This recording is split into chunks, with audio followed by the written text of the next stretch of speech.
शुरुआत में जैसे कि अभी आपने देखा, गृह मंत्री ने ये कहा था कि 15 लोग सुरक्षित निकाल लिए गए हैं। अभी हालांकि उन्होंने कहा कि नहीं, इतने सवार नहीं थे और शुरुआत में इस तरह की जानकारी आई थी। बाद में हालांकि ये जानकारी दुरुस्त हुई है।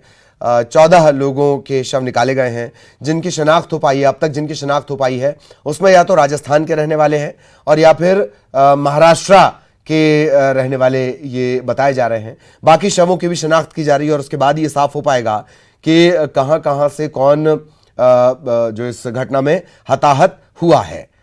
गोविंद राजपूत को भी आपने सुना, उनका कहना है कि अब तक कोई सुरक्षित नहीं निकला है। महाराष्ट्र ट्रांसपोर्ट की बस थी, इंदौर से 13 लोग सवार हुए थे, रेलिंग टूटी होने के चलते यह हादसा हुआ। यह आपने अभी सुना, रेलिंग टूटी हुई थी। और सहयोगी अनुराग इस वक्त हमारे साथ जुड़े हुए हैं। अनुराग के पास आपको लिए चलेंगे। अनुराग, क्या कुछ अपडेट इस वक्त?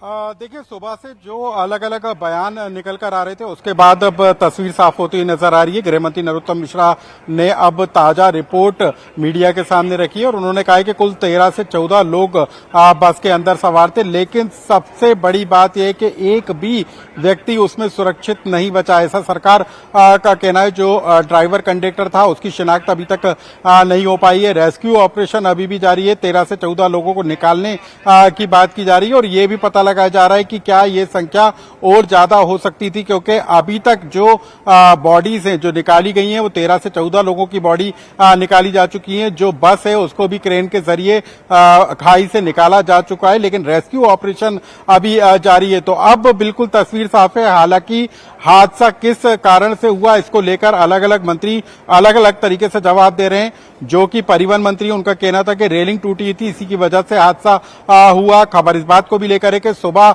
7:30 बजे बस इंदौर से रवाना हुई थी, लेकिन बारिश हो रही थी, विजिबिलिटी कम थी, उसके कारण भी हादसा हो सकता है। लेकिन गृह मंत्री नरोत्तम मिश्रा ने कहा है कि बाइक सवार के ओवरटेक करने की वजह से ये हादसा हुआ है। तो हादसे की वजह के कारणों की जांच जरूर की जाएगी, लेकिन मध्य प्रदेश सरकार अपने स्तर पर किस तरीके से मदद पहुंचा सकती है उसके लिए रेस्क्यू ऑपरेशन किया जा रहा है।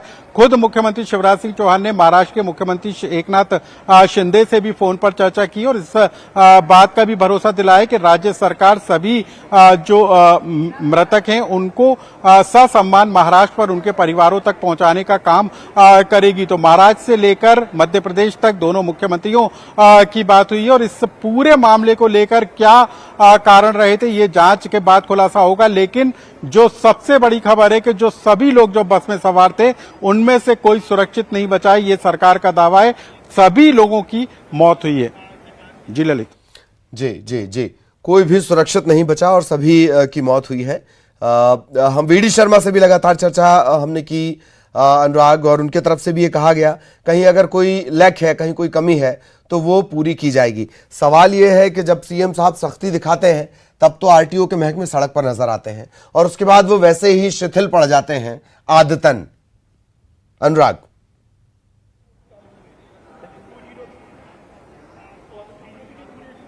बिल्कुल ललित, देखिए पहला मौका नहीं है जब इस तरीके का मामला निकलकर सामने आया हो। कई बार बसों का फिटनेस सर्टिफिकेट नहीं होने के कारण भी हादसे हो जाते हैं। कई बार बसों में ओवरलोडिंग के कारण भी इस तरीके की घटनाएं घट जाती हैं। घटनाओं के बाद सरकार की तरफ से बयान जरूर निकल कर आता है कि जो ड्राइवर हैं उनकी बाकायदा ट्रेनिंग की जाएगी, बसों के फिटनेस की जांच की जाएगी, अभियान चलाया जाएगा। लेकिन जब ये हादसे हो जाते हैं तो कुछ दिनों तक ये बयानबाजी होती है और उसके बाद ये पूरे थम जाते हैं। लेकिन ये जो घटना है इसके पीछे मूल वजह क्या थी? बस का सर्टिफिकेट था कि नहीं, बस ब्रेक फेल होने की वजह से, रेलिंग टूटने की वजह से, या ओवरटेक, या जो भी कारण हो उसकी जांच के बाद ही खुलासा हो पाएगा और उसके बाद पता चलेगा कि गलती और लापरवाही किस स्तर पर हुई है। लेकिन ये जरूरी है कि यदि बारिश का समय हो, विजिबिलिटी कम हो, तो ऐसे में क्या बसों का परिवहन होना चाहिए? यदि रेलिंग टूटी थी पुल पुलिया की तो क्या उसकी मरम्मत नहीं होना चाहिए? क्योंकि देखने में ये भी आता है, कई बार पुल पुलिया के क्षतिग्रस्त होने के कारण इस तरीके से हादसे हो जाते हैं, सड़क खराब होने की वजह से भी इस तरीके से हादसे होते हैं। तो कई तरह की वजह हैं जिनको अक्सर इस तरीके के हादसों पर जोर शोर के साथ उठाया जाता है, लेकिन जब घटना घट जाती है तो उसके कुछ दिनों बाद इन सबको भुला दिया जाता है। बहरहाल ये भी एक बड़ी घटना है, भले ही मध्य प्रदेश के रहने वाले हों सभी, लेकिन ये घटना उन परिवारों के लिए भी बड़ी दुर्घटना से कम नहीं है जिनके परिवार के सदस्य इस घटना का शिकार हो गए हैं। तो कुल मिलाकर अब इस पूरे मामले को लेकर जांच होगी, लेकिन अभी भी वहां पर प्रशासन के जो दल हैं वो वहां पर मौजूद है और अभी भी रेस्क्यू किया जा रहा है, पता लगाया जा रहा है कि कुछ और संख्या में लोग वहां पर मौजूद थे कि नहीं।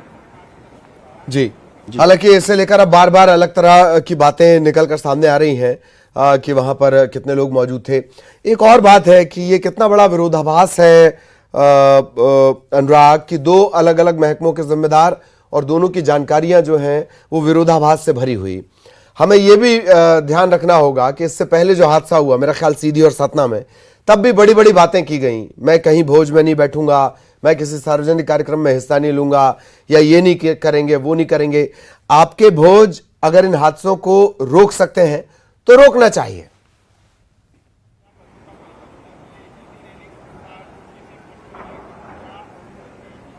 बिल्कुल ललित, देखिए सिर्फ बातों से नहीं बल्कि जरूरत इसी बात को लेकर है कि जहां पर कमियां हो, क्योंकि ये भी चिन्हित हर बार किया जाता है कि प्रदेश के ऐसे कौन से क्षेत्र हैं जो कि ब्लैक स्पॉट हैं जहां पर घटना दुर्घटना संभावित होती है, और ऐसे ब्लैक स्पॉट को चिन्हित करके वहां पर घटनाओं को रोकने के लिए कदम उठाए जाते हैं। बात इस बात को लेकर भी की जाती है कि जहां पर पुल पुलिया क्षतिग्रस्त हो या फिर जहां पर रेलिंग ना हो उनको भी सुधारा जाएगा समय रहते हुए। और अक्सर बारिश के समय इस तरीके की घटनाएं सबसे ज्यादा देखने को मिलती हैं। तो बातें कई तरह की होती हैं, लेकिन जब घटना घट जाती है तभी कुछ दिनों तक इसकी गूंज सुनाई देती है और उसके बाद सब लोग भुला देते हैं। इस पूरे मामले को लेकर किस स्तर पर लापरवाही हुई है ये जांच का मामला जरूर है, लेकिन जो प्रशासन है और शासन है वो अपने स्तर पर अब कार्रवाई करता हुआ जरूर नजर आ रहा है। जी, और मामला सिर्फ एक राज्य का नहीं है, मामला ये 2 राज्यों से और अब तो 3 राज्यों से जुड़ेगा, क्योंकि गृह मंत्री जो लिस्ट गिना रहे थे अनुराग, उसमें ज्यादातर मृतक अब तक जो जिनकी शनाख्त हो पाई है वो या तो राजस्थान के हैं और या फिर वो महाराष्ट्र के रहने वाले हैं। तो अब 3 राज्यों की ये नैतिक और महती जिम्मेदारी बन जाती है।